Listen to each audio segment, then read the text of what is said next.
kekayaan berlimpah nu luar biasa. Ieu nu aing itu nu aing. Bro dipato bro di juru ngalayah di tengah imah. Ieu nu aing, itu nu aing, ieu nu aing, itu nu aing. Eueuh nu nandingan kekayaanana. Nomor kedua, Firaun teu pernah sales macan. Salila hirupna nya mah gagah bae. Sehat bae. Sugih aya di nyana, gagah aya di nyana. Beunghar aya di nyana, jabatan aya di nyana. Cak nyana nu kos kieu mah pangeran. Geus aing mah ngaku pangeran. Jadi Firaun ngaku pangeran. Ku sebab gagah. Kaya. Di urang ge sebenarnya mah lain Firaun. Lain Firaun bae asal dibere gagah, bae geus sakumaha pangeran bae. Aya jelema tadina susah, kemudian nyana dagang usaha kuari kaya raya eta nyana lamun nitah mang nyokotkeun sendal geus lain make curug, make jempol suku. Bakal gitu tuh, bakal itu sendal aing, make jempol suku. Eta kapan sarua Firaun. Masya Allah kan. Kadanan nyokot sorangan mah geus kajen jaya anak buahna atuh make lengan cek bawa tuh kadi. Kadi geun tuh. Ieu mah lain make suku. Noel lagi make suku. Trek. Kadi geun tuh sepatu aing. Jing suhun Gusti suhun. Mahalan sepatu jeung nyawa sia. Budak pohara amat sih. Teu nyawa sia aing pangeran. Sugih aya di Firaun, gagah aya di Firaun, jabatan aya di Firaun, nyana ngaku pangeran. Aing pangeran. Ku ego nyana ngaku pangeran. Aya deui kacaletot omongan tapi ku sadar-sadarna. Ieu mah sasadar-sadarna leuwih pohara sadarna sehingga Bismillahirrahmanirrahim.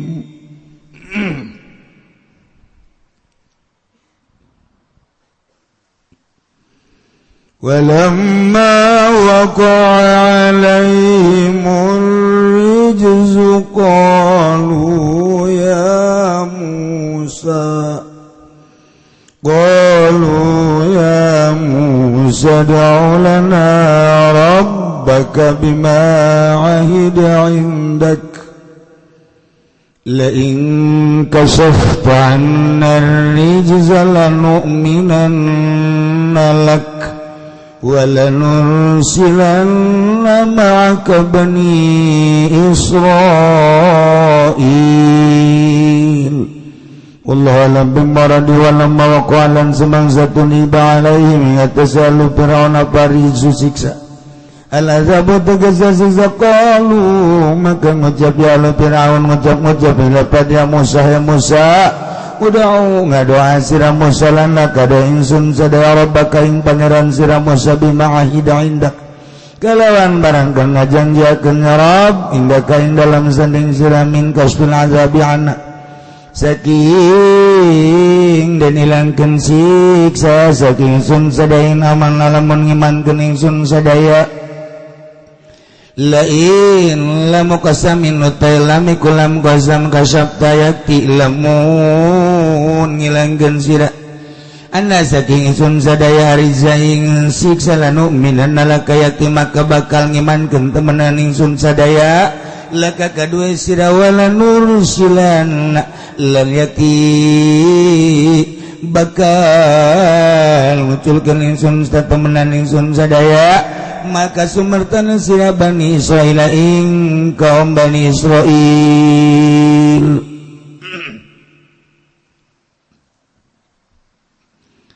falamma kashafna anhumur rijza ila ajalin hum balighu idza hum yankusun Allah alam bimaradi falamma kashafna maka samang-samang ngilangkeun isun agung bidoai Musa kalawan doa kangjeng Nabi Musa anhum saking ahli Firaun ariza ing siksa ila ajalin maring waktuhum utawi alu Firaun baligh iku kang tumeka kabeh ing ajal izan kaget ari kala iki kasyafnahum utawi alu Firaun iku yan kusuna padang mudar janji alu Firaun kabeh yan kuduna tegese padang ngalaludar ya alu Firaun ada min jazina alu Firaun wa yusruna lan tapi alu Firaun gawe ala kufri mengatasi kufri alu Firaun fantaqamna minhum fa'aghraqnahum fil yammi bi'annahum kazzabu biayatina wa kanu anha ghafilin Allah alam bimuradi fantakum maka nyiksa ingsun agung minhum saking alu Firaun faghraqna maka ngeram ingsun agung ing alu Firaun fil yamin dalam laut al bahri tegese lautan al mili tegese banyu kang asin biannahum galawan satune alu Firaun bisababi annahum gawabu kalawan sebab satune alu Firaun iku pada ngagorokeun alu Firaun biayatina kalawan zakayat ingsun agung akan lanana ya lu Firaunana saking ayatina ghafiluna iku kang lali kabeh la tadabbaruna tegese ora ngangen-ngangen ya lu Firaun kabeh ha ing ayat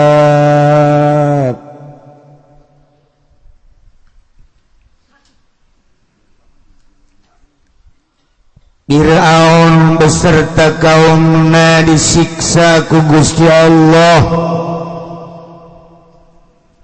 imimiti larang pangan waila nu pohara tetep masih kena buang kawarah tetunduk kana karasulan jeung kanabian kangjeng Nabi Musa alaihi Kangjeng Nabi Musa nyanggakeun ka Gusti Allah ka bangkawarahan Firaun jeung kaumna ku Gusti Allah dicoba diberi siksa 5 siksaan dahsyat fa arsalna alaihim at-tufana wal jarada wal qummala wad dafadi'a wadama ayatim mufassalat dibere banjir nu pohara dibere simeutan nu pohara dibere kutu tumak nu pohara bangkong ambalaya cai jara digetih sebagai tanda-tanda anu jelas karena kenabian kangjeng Nabi Musa alaihissalam tapi tetap fastakbaru wa kanu qauman mujrimin gumede sombong tetap teu percaya ka kangjeng Nabi Musa Masya Allah mahal hidayah numantat cek di dia walamma waqa alaihimur rijz ketika terjadi kali-ali Firaun teh siksaan anu sakitu dahsyatna qalu ya Musa kaum Firaun teh dararatang ka kangjeng Nabi Musa mundur ka kangjeng Nabi Musa ngahayang-hayang supaya siksa na leungit ketika kaum kangjeng Nabi ketika kaum Firaun dibere banjiran nu pohara genangan air nulir teu beda jeung laut eta kaum Firaun datang ka kangjeng Nabi Musa dengan bahasa anu lemah lembut ya Musa Musa ud'u lana rabbak coba atuh ngadoa jang kami ka pangeran anjeun ya pangeran kami mah Firaun geus teu daya teu upaya boro-boro ngalengitkeun siksa pugunyana ge pangeran tersiksa lamun leuwih dengekeun ku anjeun Musa la in kasafta anna rijza lanu'minanna wala nursilanna ma'aka bani Israil.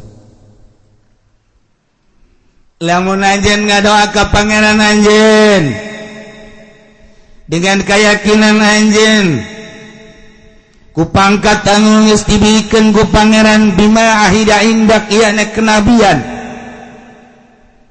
anjeun ngadoa supaya dileungitkeun ieu siksa haju leungit dengekeun ku anjeun Musa lanu'minanna laka kami bakal ariman kabeh ka anjeun wala nursilanna ma'aka bani Israil jeung yakin kami bakal ngamanggakeun kaum Bani Israil deuk dibawa ka mana bae pan hebat jasa lain lalagaan pohara jasa bener cek anjing Nabi Musa Musa kami mah tilok ngabohong sakali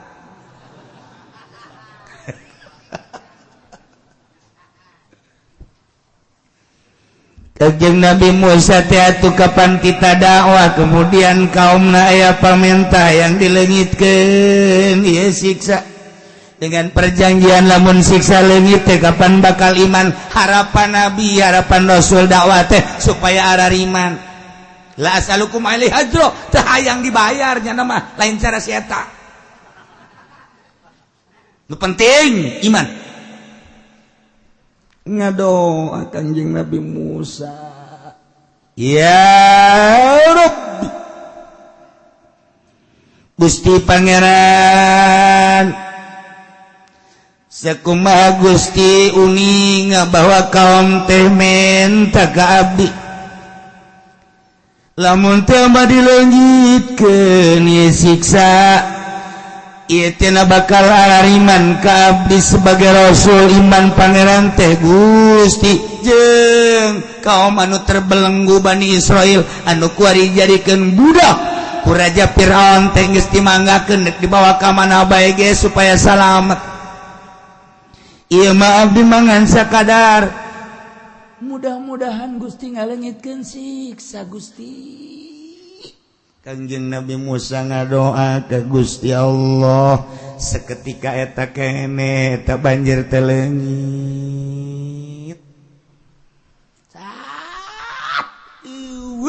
banjir kaum baralik hebat Musa sugana geus teu hebat sihirna aja hebat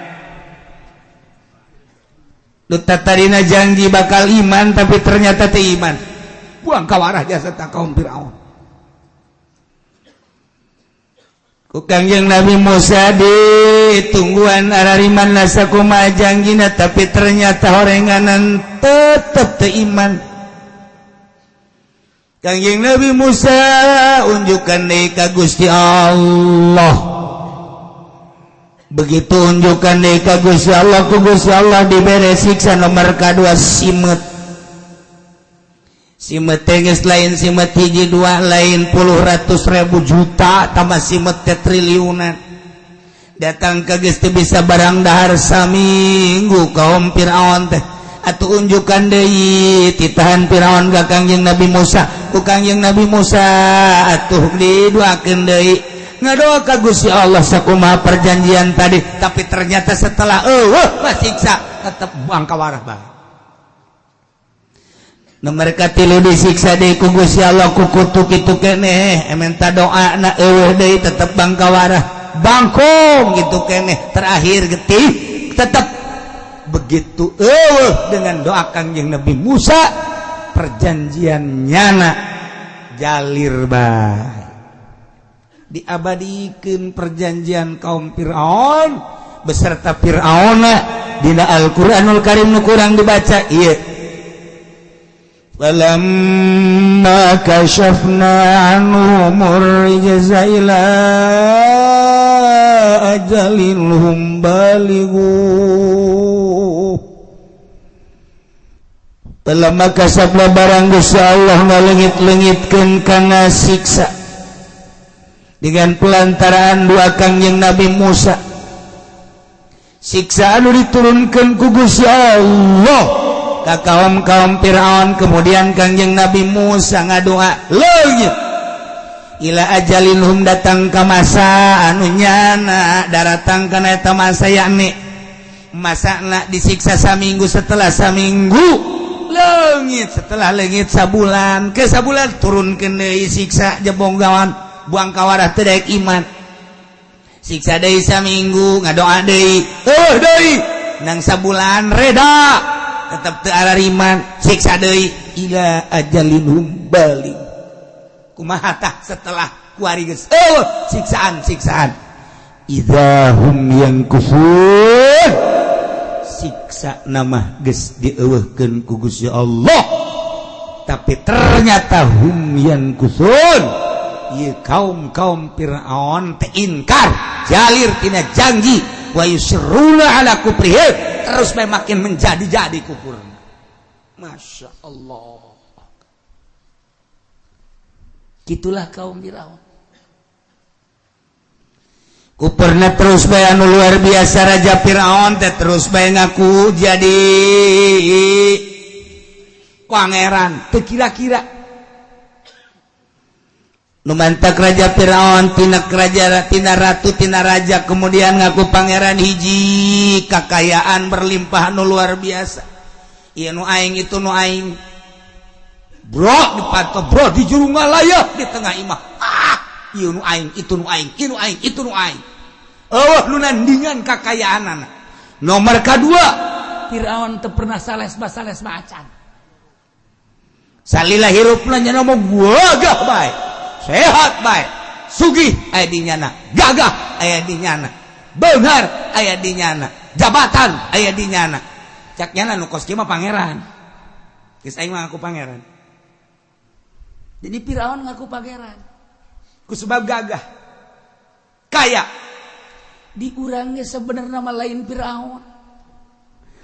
Firaun bae asal dibere gagah bae geus aku mah pangeran bae aya jelema tadina susah kemudian nyana dagang usaha kuari kaya raya eta nyana lamun nitah mang nyokotkeun sendal geus lain make curug make jempol suku bakal gitu bakal itu sendal aing make jempol suku eta kapan sarua Firaun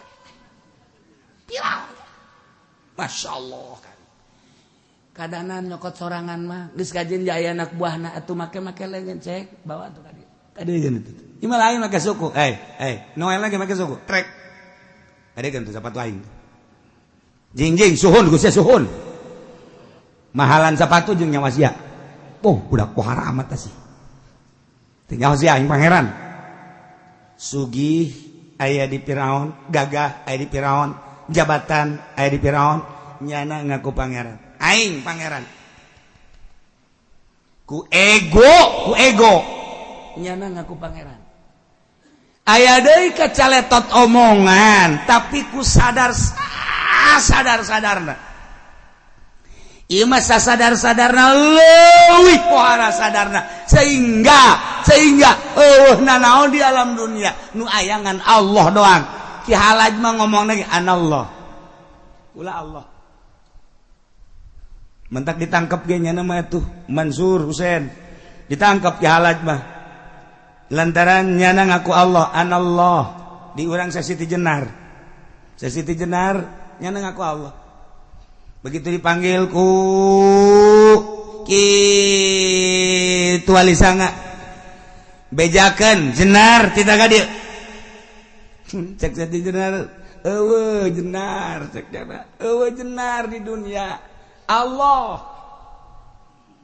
bejakeun Allah kita ka dieu kitu cek wali sanga kunaon nyebut Allah aing mah Jenar tolol tuh coba geus Jenar jeung Allah eta ka dieu tandinganna wali sangat Allah jeung jenarna tidak ka dieu.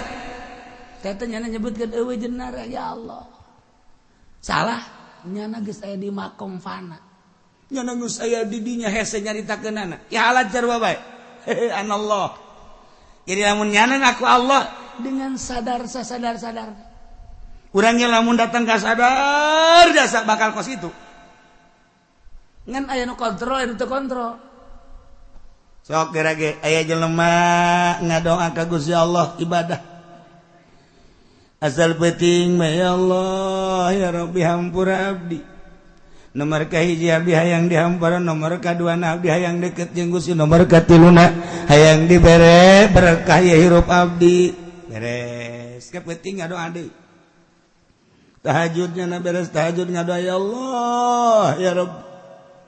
Hampura dosa abdi nomor kahiji nomor kadua abdi deketkeun ka Gusti supaya boga rasa nomor katiluna abdi supaya kahirupan teh berkah. Beuting kitu deui. Dapakur nyana.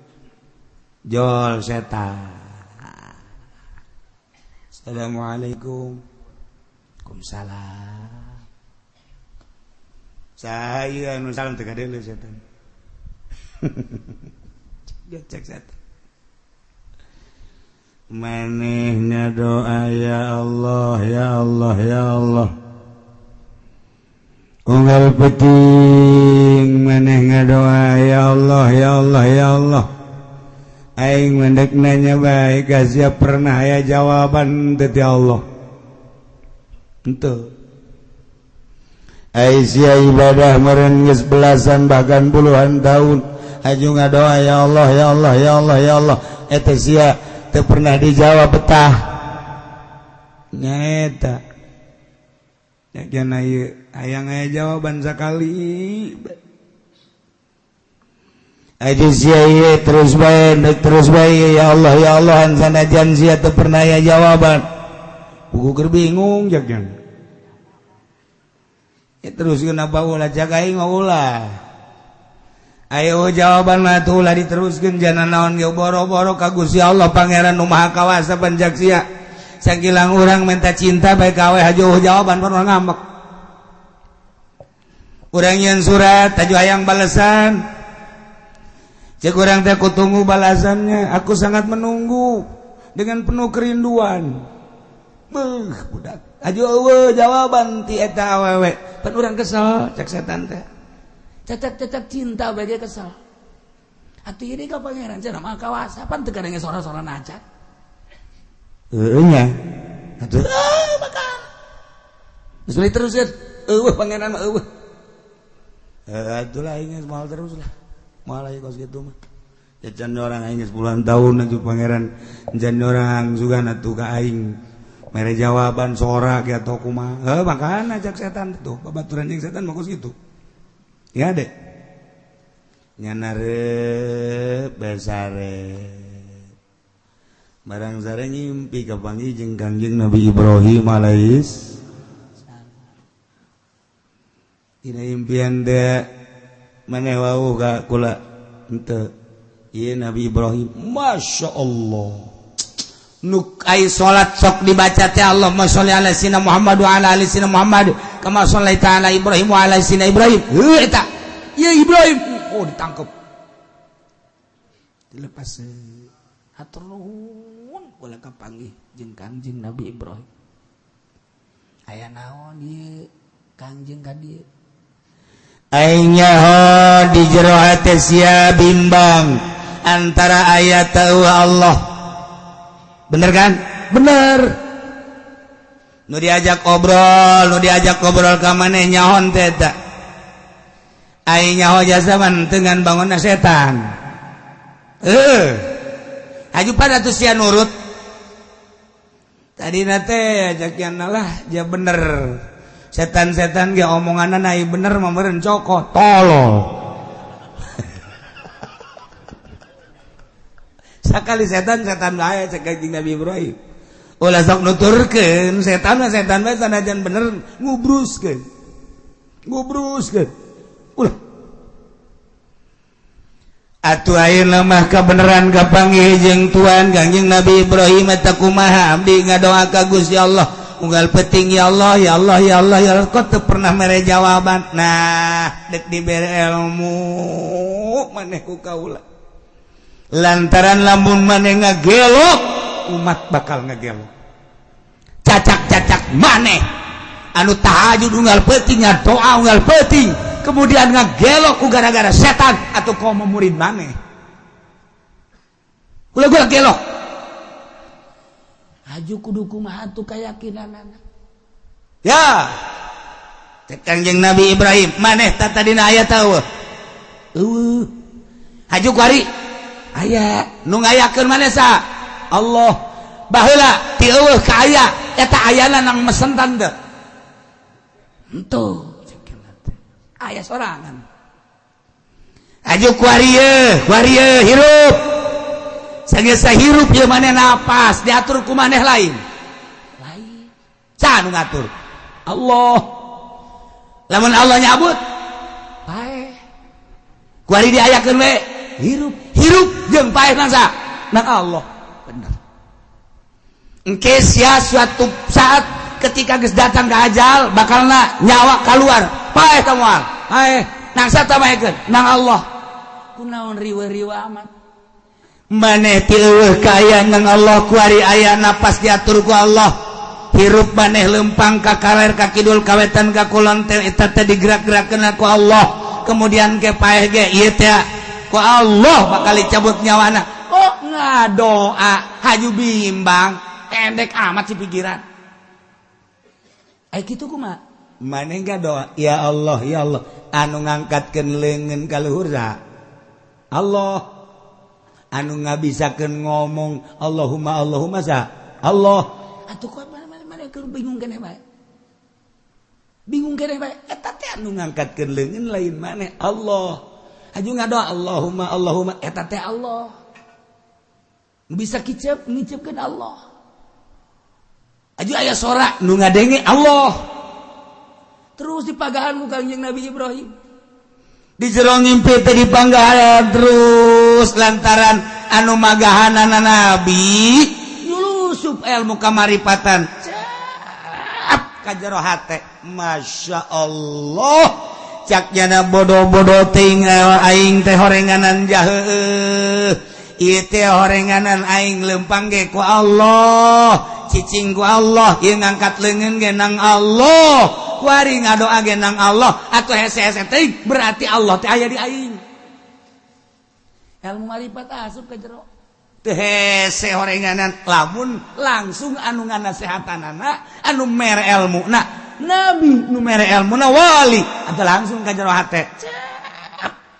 coba nu mere nasehat da Kiai Golkar nu kadeuleu bernera koneng set nu nganasehatanna Kiai PDI nu kadeuleu tanduk anu nganasehatanna kiai petilu berarti nu kadeuleu Ka'bah gambar Ka'bah lantaran nu nganasehatanna ieu aya da jero hate Allah atuh julusup kanyanana ge Allah jadi berarti kumaha nu nganasehatan cek kira teh aja keur ieu ge aing ngaji kos kitu tapi teh julusup ka jero hate tapi barang Kangjeng Nabi Ibrahim anu nyaritana kocep bae ka jero hate lantaran naon lantaran Kangjeng Nabi Ibrahim di jero hatena eueuh nanaonan nu ayangan Allah doang kuari ditransfer ka jero hate seseorang nu keur dinasehatan Allah asup tek marifat jana ka Allah begitu pentingna ngadoa ya Allah ya Rabbi asa aya Allah malam kadua ngadoa di asa aya Allah malam katilu boh pahara jasa setan datang deh sia teu ngajeding amat sih kamari mah sia nurut gai apan sia teh ngadoa ya Allah pernah ngadenge Allah goblok sia setan geura cicing dihareup gelut sia jeung aing pan sia jadi gagah kuari mah geus eueuh mobilan di jero hate aing motor jero hati jabatan wilayah nu aya ngan Allah doang sia buang kawarah musuh Allah ka dia siap aing ditikam siap aing waduh cak setan jadi kos kieu ye ini setan bebeja nya ka raja setan tuan raja naon sia aya hamba Allah kamari manurut nya geus gulak-gilak bae haju nya geus nganyatakeun pingplan Allah teh nya aya Allah yang ayahnya Allah tapi kuali mah gagah jasa kukula geus digoda terus bae waduh malah kula deuk ditikam datangan deui ku sia dipecat sia ku aing tina kasetanan sia paharan setan ge bisa mecat setan jadi naon atuh engke kali itu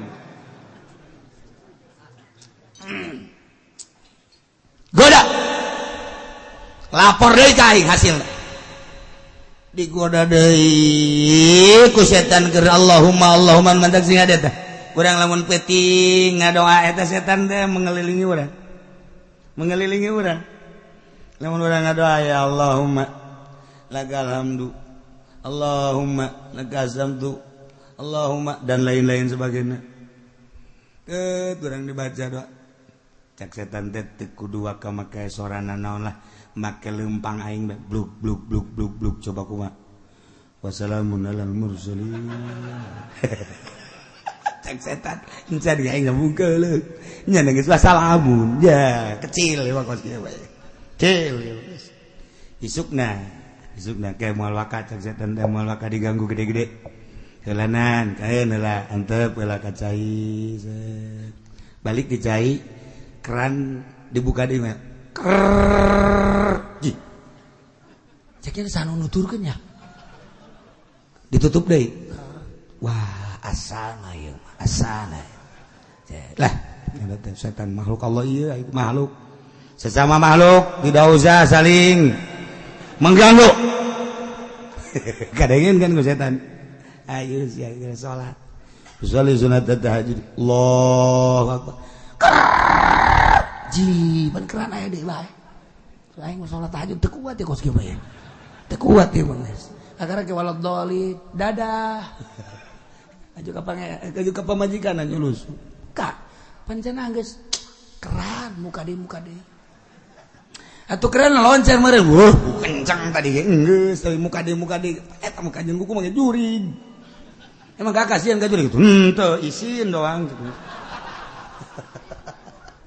setan lendelekeun bae ya kakarak sakitu tapi aya nu kuat siap keran ngocor bae ku jurig sia teh sieun aing mah teh sieun bo gagah cak setan teh geus kajeun tahajud Allah plek plek plek plek plek plek sore ya arak sora ingat teh sieun waduh kuat cak teh mulai menyang setan ieu bisa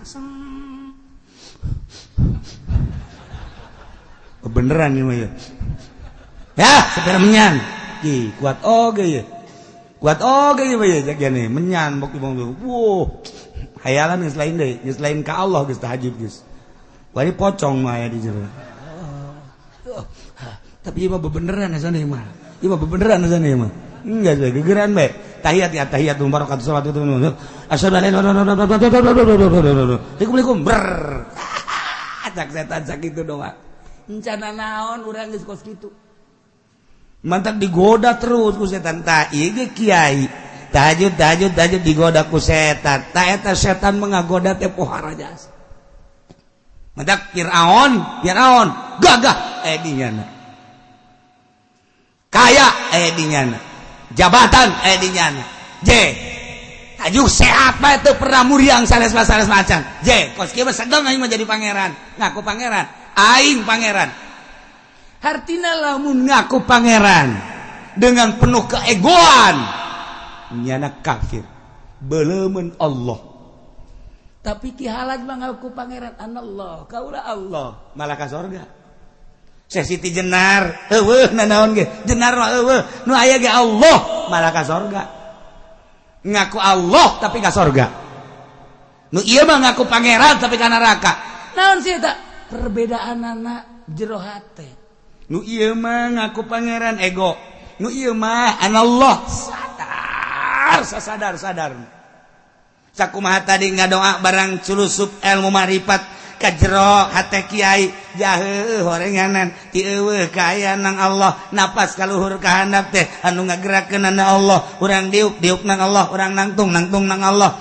atuh berarti ieu ngangkatkeun leungeun teh moal bisa lamun lain ku Allah mah berarti Allah teh aya ngahiji jeung urang henteu anti ngahiji Allah sebab Allah mah qadim urang mah hadis misa atuh jeung urang anti misa Allah mah teu pernah Allah misa jeung urang kumaha sih pikiran orang gitu lah mun ngaji makan 4 mah ngahiji Allah jeung urang moal bisa Allah mah qadim urang mah hadis Allah mah khaliq urang mah makhluk manja makhluk ngahiji jeung khaliq teu bisa misa atuh urang jeung Allah teu pernah misa Allah mah sebab gerak urang gerak Allah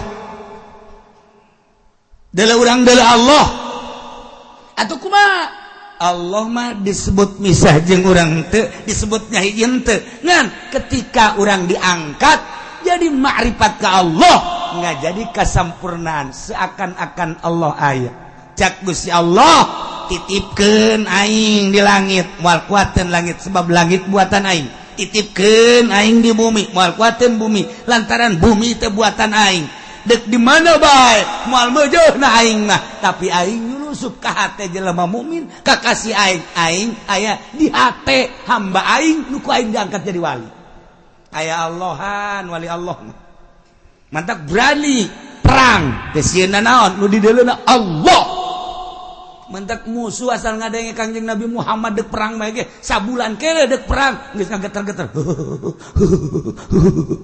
ulah ka Kangjeng Nabi na asal ngadenge Sayyidina Ali geus nyoren pedang musuh geus sieun setan kasorban Sidina Umar kasorban sieun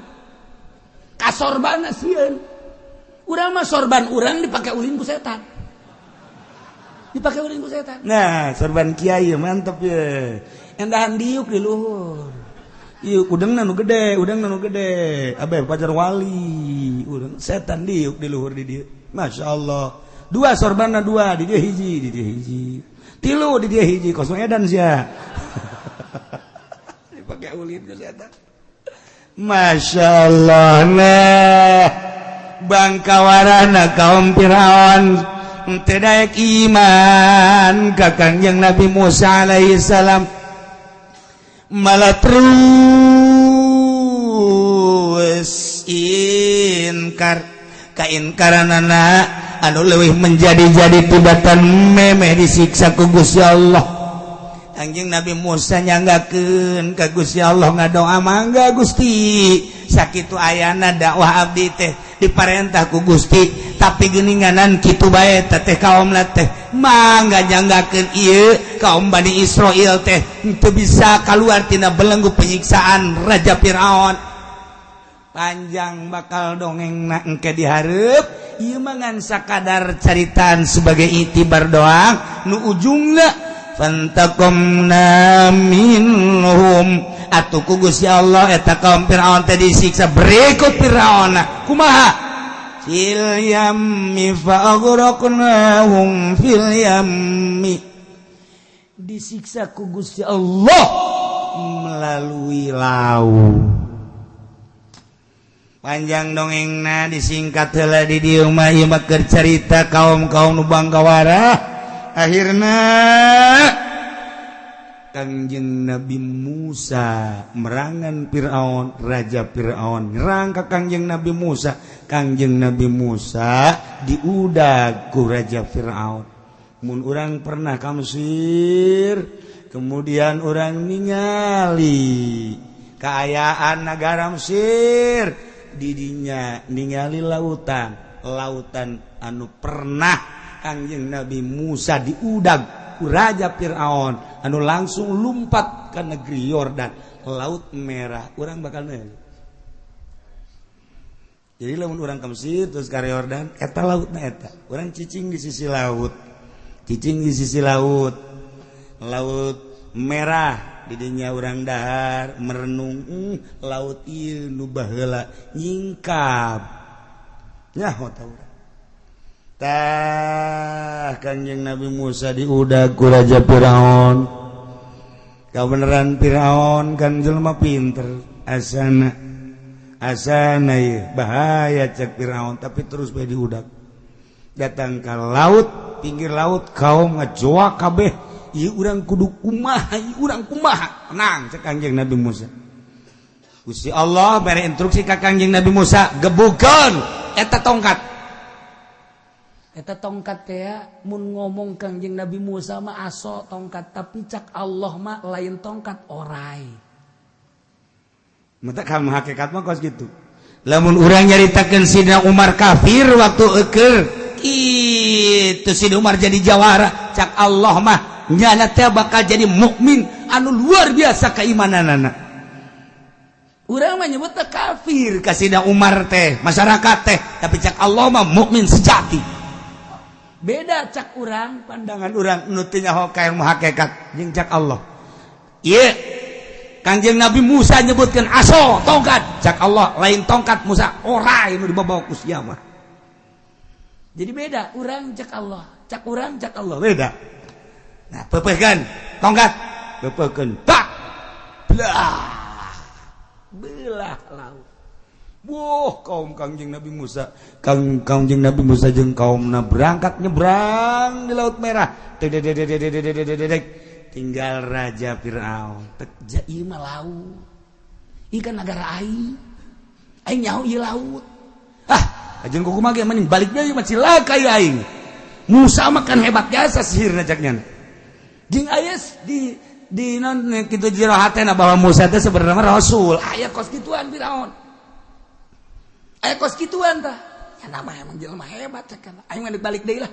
Begitu deuk balik deui, Allah ngutus malaikat Jibril jeung malaikat Mikail. Malaikat Jibril anu jadi kuda, malaikat Mikail anu numpakan. Kocek. Firaun naik kudana, kuda lalaki anu hebat. Ieu malaikat Jibril ngarupa kuda Bika. Dia datang aya bae dihareup dek.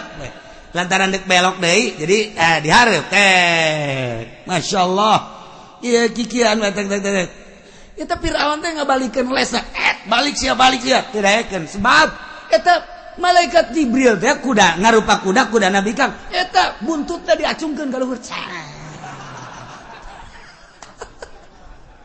jadi eta kuda Firaun teh lain neuleuh jalan neuleukeun eta empeu-empewan poho eta kuda. Duman take kuda lamun geus neuleuh nu bikang kos kitu nu leuwih kangna atuh lalaki ge lamun hobi ka nu kos kitu asal dibukakeun atuh geus lupa daratan. Kajen teuing imah dijual buruan dijual nu di deuleuhna eta doang. Dibikeun kabeh ka urang Karawang beak kabeh. Nu kolot geus kabagian nu kolot. Sawa nu ditu teh ka mana ka? Ulah loba omong pindah ka Karawang. Oh jadi orang boga sawah di Karawang, mencong. Beak kabeh. Mobil teh ka mana ka? Bawa ke Karawang kabeh. Kabeh mobil Karawang, motor Karawang, sawah Karawang. Masyaallah, pohara jasa teh urang Karawang. Betah salila aya mah. Kitu bawaeun diri asal geus eueuh bae haju bae. Mulai kita balik geus ka dieu. Tah, ieu ge kitu. Atuh malaikat Jibril ngagodana pinter jasa. Ku buntut dikitu-kitu set. Namri jasa pa namri. Aju meureun nyana ngarupana meureun lain deui barangna tuh. Tinggal kuda Firaun bae. Sial cak Firaun ieu kuna aya-aya bae deui ieu. Ka bawa ku kuda eta terus ka laut. Padahal mah embungeun Firaun. Embungeun geus kikituan eta lesna geus kituan balik tetap bae kuda kitu deui. Set. Dicilakakeun ku Allah mah babari. Langsung ka laut. Begitu ka laut Kangjeng Nabi Musa geus nyebrang. Firaun mah brus jeung kaumna wabeh dikerem. Ilah siksa terakhir ku bangkawarah. Antaqamna minhum faghraqnahum fil yam. Ukamin wagung disiksa Firaun beserta kaumna. Faghraqnahum maka kami ngerem ka Firaun jeung kaumna fil yam di Laut Merah. Laut anu pohara jasa cai nasim bi annahum sayyana Firaun berikut kaumna bi sababi annahum kadzabu bi ayatina ku sebab ieu Firaun kaumna wabah ngabohongkeun bi ayatina ka ayat-ayat kami nu agung wa kanu anha ghafilin bari nyana paroho ka aing teu pernah berpikir bahwa nyana teh diciptakeun ku aing gas sikat ku aing beak kabeh bye cek sakal mah Firaun begitu kakerem maca syahadat asyhadu an la ilaha illallah wa asyhadu anna Musa rasulullah eta Firaun cek sakal kulantaran manehanana di jelema pinter Firaun mah lain lalagaan tetapi begitu manehna deuk maca syahadat dibere hese ku Gusti Allah aya kertek di jero hatena mah aya tapi Firaun teh bener Allah teh jeung pangeran bener tapi tetep teu bisa akhirnya digulung ku cai watung geus ampul-ampulan ribuan jelema puluhan ribu beak kabeh berikut jeung Haman berikut jeung tentara-tentarana kaum-kaumna beak kabeh anu disalametkeun jasad Firaun sebut mumi kuari aya jasad aslina di balsem di Mesir jadi urang mun ka Mesir urang bisa langsung neuleuh jasad Firaun di zaman Kangjeng Nabi Musa ka dieu sabaraha ribu tahun dihitung kahitung ku ahli falak kahitung teh geus aya hitungan-hitunganana hitungan ti Kangjeng Nabi Musa ti Kangjeng Nabi Musa kan telila terus Kangjeng Nabi kitu kabeladieuna diangkat Kangjeng Nabi Isa jadi eta tadi perhitungkeun ti Kangjeng Nabi Musa alaihissalam ka Kangjeng Nabi Isa eta teh ngan saukur 2500 tahun 2500 tahun terus ditambah 500 tahun masa patrah jasa kedeung Kangjeng Nabi Isa mah jadi kuari urang 1000 2000 sabaraha 2000 sabaraha 2015 tambah 2500 jeung 500 tahun berarti 3000 jeung 2000 5000 tahun ieu jasad Firaun aya keneh di balseman bedana ngaletikan saeutik jeung aslina deui aslina artina aslina teh henteu dilempengkeun teu paehna Firaun teh kan kitu tah kayak diharap bakal diceritakeun urang mundongeng Firaun nu diharapna paehna Firaun teh kos kitu nyeri jasa meureunana sakaratna ieu nikel ka dieu ieu aslina eta bae henteu dirobah henteu ieu kuari ge keaslian Firaun kos kitu waktu paehna kos kitu bae molotot ieu na kieu ieu na nikel nyanana molotot ngan pedah ngaletikan doang tina aslina asli kana gua ya nantak besi neuk hayang neuleuh Firaun uteuh kudu ka Mesir di urang aya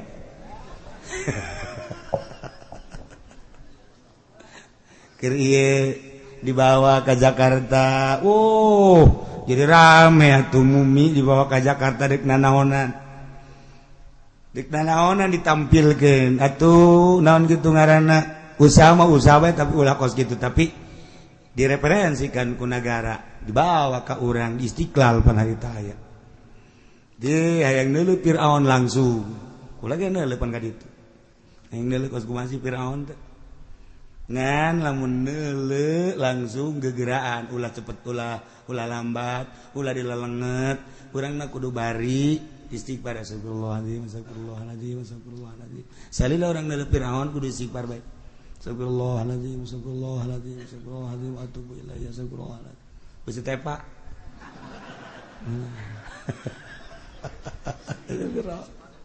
Masya Allah ya kuari diamankan di Mesir netete Firaun asli jadi 5000 tahun aya deui nu nganyatakeun 4000 tahun ieu mah keur carita 4000 atau 5000 tahun berarti nyata Firaun aya nu mantak ketika orang Amerika kunjungan ke Mesir kemudian diteliti kunyana terus sejarahna dibuka lobalah nu asup Islam orang Amerika, orang Inggris, orang Jerman dibuka lebar-lebar Mesir bahkan daerah turis Mesir, Yordan dibuka jadi nyana mah memang penghasilan teh nu gegedena mah ti tamu Mesir, Yordan nu gegedena anu asup ka nagara adalah tamu ngalir tamu-tamu ka Yordan ke Mesir sebab eta loba peninggalan-peninggalan karuhun baheula di Mesir eta aya mumi aya Firaun kemudian di Yordan eta aya gitu peninggalan-peninggalan di zaman Kangjeng Nabi Syuaib alaihissalam loba mentak terus tamu teh ke Mesir ke Yordan ke Mesir ke Yordan loba luar biasa penghasilan terbesar dua negara eta ti tamu-tamu. Nah iyalah dongeng tinggal urang ngalanjutkeun tentang kaum Bani Israil anu geus salamet ku ari nyebrang jeung Kangjeng Nabi Musa alaihis salam wa aurasnal qaumal ladzina kanu wallahu a'lam bissawab. Bismillahirrahmanirrahim wa kana 'ata'ul kharrasan Lana sapakai apa kang bangsa Khurasa Iran radhiyallahu ta'ala anhu muganilar benu sallallahu ta'ala alaihi wa Allah anhu saking apa ya gulu ku ngucap ya apa jab ngucap ing lapan idza kana khamsun tatkala tinemu apa kang lilima maka bukti apa kang lilima Iza akalur riba kanal khasab wa zalal tatkala marangan ya kaum ing riba maka tinemu apa amblas lan gempa bumi wa iza jara al hukamu qahatal madar lan tatkala lacut sapa pirang-pirang hakim maka qahatal mataru maka katahan apa udan wa iza zahara az-zina wa alanu bihi kana al-maut dan tatkala lahir apa zina lan ngalahirkeun ya kaum bihi kalawan zina kanal mautu maka tinemu apa maut wa kasaru fil nas lan akhiya wa kasura lan akhiya maut ing dalam manusia wa idza muni'atiz zakat halakatil masyah lan tatkala dan cegah apa zakat maka rusak apa ingon-ingon wa idza ta'ada 'ala ahli dhimmah kanatid daulat lan tatkala ngaliwatan batas yasiwa 'ala ahli dhimmah ing atas ahli dhimmah kanatid daulatu maka tinemu apa kakawasaan ahli dhimmah cek Kiai Atha al-Khurasan radhiyallahu ta'ala anhu jarioskeun kecapan ti Kangjeng Nabi urang Kangjeng Nabi Muhammad sallallahu alaihi wasallam mengenai fitnah idza kana khamsun di mana terjadi nulima bakal bukti nulima hiji idza akalur riba di mana kaum loba ngadahar barang riba maka bakal terjadilah ambles bumi jeung gempa-gempa bumi kuari mana nu riba urang kuari dagang nyokot duit di bank make bunga riba urang kuari melim kendaraan melalui bank make bunga tetap riba deposito urang di bank di arahan ku urang bunga-bunga na tai riba masalah naon ku ari ribaan urang meuli imah kreditan riba kendaraan kredit riba urang dagang disuplai aya bungaan tetep riba ngadagangkeun barang-barang Cina sigana urang teh dagang mulus padahal mah urang keur gupak dina riba urang tani kemudian urang meuli pupuk-pupukna pupuk ti nagara riba urang ayeuna mah meuli bae atuh tai kotok di pabrik barang najis ku urang dibeli riba mana nun teu riba kuari timimiti imah kendaraan pakaian datang ka dahareun hampir riba 100% kuari mana anu ribaan coba naon ribaan mun Kangjeng Nabi nyaritakeun di akhir zaman ke bakal kabeh timimiti kendaraan imah jeung dahareun pake sandang pangan kabeh haram. Sahabat kaget kudu kumaha tungke eta ibadah ka Gusti Allah.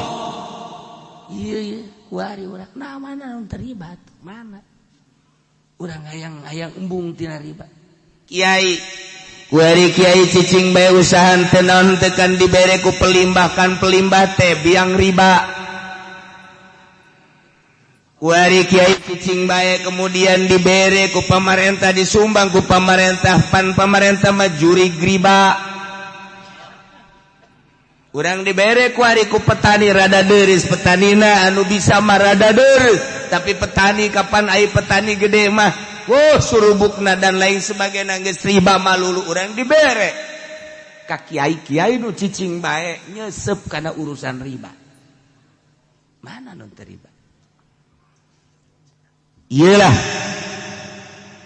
ketika kaum-kaum manusia ngadahar barang riba tunggu bakal terjadi khosab wa zalal, gempa-gempa, ambles-ambles. Geus puguh urang ngadenge tsunami 250.000 sakali nu maot. Padang geus teu kacaritakeun sabaraha puluh ribu nu maot datang ka teu kanyahoan kuburanan. Di Sukabumi di Cianjur ambles hese dicokotna deui. Tsunami Pangandaran sabaraha ribu manusia. Yogyakarta gempa. Kamari Garut banjir teu kacaritakeun sabaraha ratusna lantaran urang dibere informasi nu dangkal ku pamarentah. Padahal sabaraha ratus imah jeung sabaraha ratus personil manusia. Parae. Encan di daerah-daerah nu mamana nu letik-letik ieu teh ya moal bisa ditahanan ku kumaha ge. Sebab Kangjeng Nabi geus caritakeun idza akalur riba kanal khosab waz zalal, di mana geus gadahar riba bakal terjadilah pengamblesan jeung pergempaan. Cing ade hiji. Nomor kedua wa idza jaral hukam qahatal matar, di mana geus lalacut para jaksa, para hakim, para pemutus hukum ustad jeung kiai telah menyalahgunakan mana aya kuari hakim anu jujur, mana aya jaksa anu jujur. Boro-boro hakim jeung jaksa anu aya di lingkungan 3 segi emas. Kiai bae ge kiai geus hese. Nu kudu hukuman haram tetep haram. Kiai masih kene ang-angan. Asana emang keur ieu mah haram eta budak. Kiai eta kredit wa emang ai asana mah bener eta. Ieu mah haram. Ai kuari mah ya wallahu alam lah. Baheula sepakat boga bang haram kitabna eta keneh, masalahna eta keneh. Kok ganti tahun ka dieu urang kababawa ka ditu. Masyaallah karim. Tinggal tunggu qahatal matar. Ditahan bakal hujan, dina ayana hujan teh jadi kabarokahan. Biasana turun hujan teh sejuk tiis, tapi ieu mah turun hujan keur hujan ge urang hareudang keneh bae. Baheula mah turun hujan teh jararadi segala rupa. Jadikeun kasuburan anu pohara kuari mah turun hujan aya aturan tatangkalan di hujanan garing model kuari. Ieulah akibat pemutus hukum anu henteu jujur. 2. Nomor katilu wa idza zahara zina wa 'alanu bihi kana al-maut wa kasratul las. Di mana-mana lahir zina bahkan kaum teh geus ngalohirkeun nembrakeun kana zina maka bakal kapanggih engke di kaum paeh-paeh jeung loba pararaeh ngadadak. Kuari jelema teh baheula mah kakara rerendengan bae rerendengan ge isin bae. Urang kampung ka Jakarta balik bareng jeung awewe teu wani rerendengan ja isin ku urang lembur. Masih kena aya adab. Tapi kuari Masya Allah geus lain rerendengan deui, silih pacok di jalan. Masya Allah. Geus kasih, geus isin buat. Budak ngora anu bodoh mah masih keneh rada leuheung, lain berarti halal, lain berarti menang leuheung, masih keneh menggebu syahwatna jeung nafsuna. Tapi pan kuari mah urang ngadengen naudzubillah summa naudzubillah min zalik. Lamun nu berpendidikan ai eta guru-guru zararina. Ari eta anu osok mere petuah-petuah di negara zararina. Lamun baheula di zaman Pak Harto, zaman Pak Adam Malik main bongkar-bongkaran, berapa cengceman wanita nu aya di Cipanas, nu aya di puncak. Saat eta main bongkar-bongkaran, nu tadina masyarakat teu nyaho. Di zaman Pak Adam Malik muncul Menteri Penerangan Harmoko. Tidinya lah main bongkar-bongkaran kanyahoan jenderal anu cengcemana anu. Menteri anu cengcemana anu. Eta zaman eta kuari mah geus ambalaya. Ambalaya kuari mah. Lantaran baheula mah disadiakeun teh lamun kunjungan kenegaraan luar negeri ka urang, eta teh persediaanana aya di jerona persinahan deuk dipake deuk henteu. Kitu kene kunjungan kenegaraan Indonesia ke Amerika, ke Inggris, ke mana deuk dipake deuk henteu, tapi perlengkapanana geus aya. Kuari mah kunjungan DPR ka daerah bae geus kudu kos kitu. Jarariji aing mah ngadengeun. Lamun dibongkar urusan per DPR-an jeung per MPR-an, naudzubillah min zalik wa min zalik wa min zalik wa min zalik wa min zalik wa min zalik wa min zalik wa min zalik wa min zalik. Uyuhan betah hari rup di dinya. Uyuhan betah hari rup di dinya. Masya Allah. Nah iyalah bakal ulah kaget sing geletek bakal loba nu maot ngadadak truk maot engke bakal ambalai kuari geus kanyataan. Wa idza muniyatiz zakat di mana teu daek zakat jalma halakatil masyah bakal rusak sato-sato hewan lantaran eueuh kajujuran kan manusia. Kalimah wa idza ta'adda ala ahli dhimmah di mana berlebihan terhadap ahli dhimmah. Kafir-kafir anu bayar upeti di negara di urang ieu WNI warga negara Indonesia asli, WNI anu nyieun warga negara baik eta bule maupun eta orang RRC atau sekitarna nyana domisili di urang bayar upeti kan ka negara.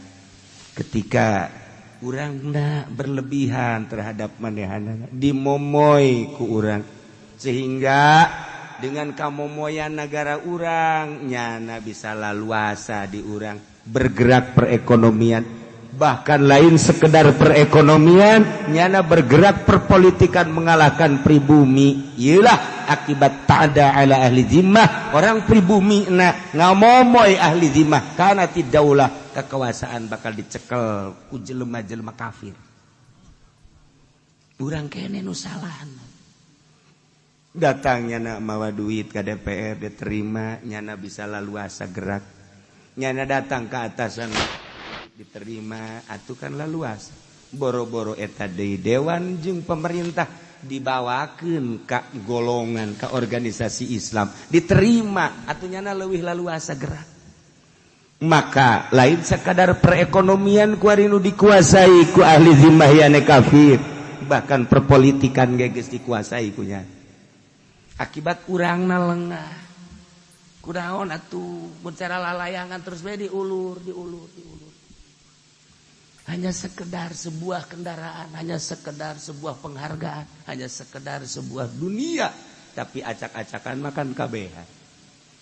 Iyalah lamun jelema geus berlebihan terhadap ahli zimmah yakni kafir-kafir kana tidaulah bakal ayalah kekuasaan dikuasai ku kafir. Baheula mah masih kene terpimpin di zaman Pak Harto teu bisa gerak. Nyana silakan perekonomian gerak hanya sebatas ekonomi. tetapi aya aturan-aturan main. Setelah dibuka blak kuari geus bara runcul kafir-kafir nu jadi bupati jadi gubernur. Urang geus teu berdaya kuari akibat urangna keneh lunak ku dunia. Tinggal diperhatikan ku urang kaharep lantaran negara makin bok-brok, negara makin kacau, negara makin amburadul. Lain eueuh di luhur teh anu barisa ngaji, lain eueuh di luhur nu talar Quran, tetapi naon hartina Quran ditalar lamun eueuh mangpaatna jang negara. Naon hartina kapinteranana seorang menteri lamun kamangpaatana teu karasa ku urang. Naon hartina sebuah organisasi Islam lamun memang teu karasa ku urang. Mana atuh ieu napas-napas Islamna? Tarolah napas-napas demokrasina mana atuh kuari? Lantaran lunak terhadap ahli zimah, kekuasaan bakal dicekal ku ahli zimah. Tinggal orang introspeksi, negara nu sakieu gedena dicekal ku bangsa Indonesia nu sakieu lobana jeung palalinterna. Kok hanya segerintil dua gerintil manusia bisa menguasai urang? Bodoh amat urang, bloon amat urang, goblok amat urang, tolol amat urang. Ditolol-tolol ge emang urang mah tolol. Digoblok-goblok emang urang goblok. Kunaon atuh?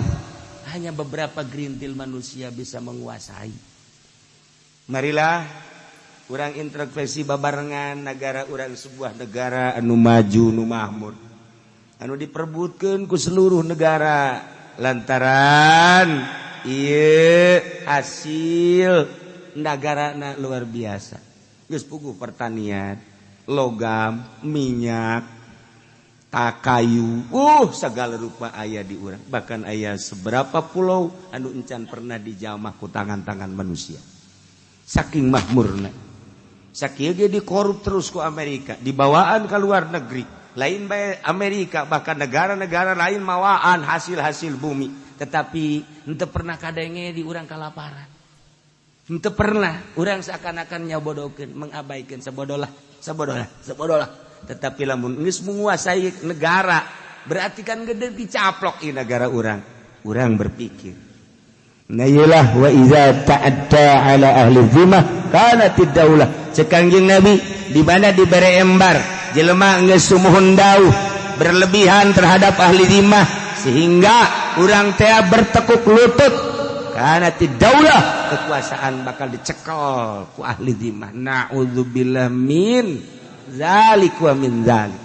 Urang mangomong ku kumaha ge sapira urang jelema nu aya di handap boro-boro polisi jeung abri hansip ge lain urang boro-boro budayawan urang mah puguh ngaji ge sapira ieu mah jeung jelema frustasi mah lulu kabeh jelema anu empes-empesan kabeh ge ngan sakadar bisa ngomong jeung ngadoa we ka Allah mudah-mudahan di negara urang ku Gusti Allah diamankeun.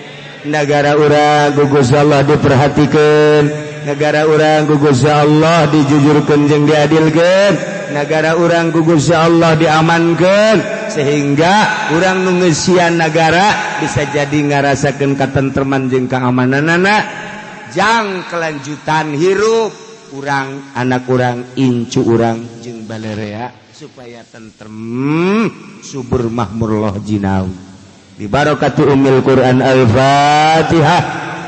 Bismillahirrahmanirrahim. Alhamdulillahi rabbil alamin.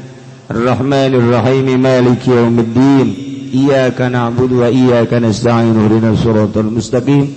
Siratal ladzina an'amta 'alaihim ghairil maghdubi 'alaihim waladdallin.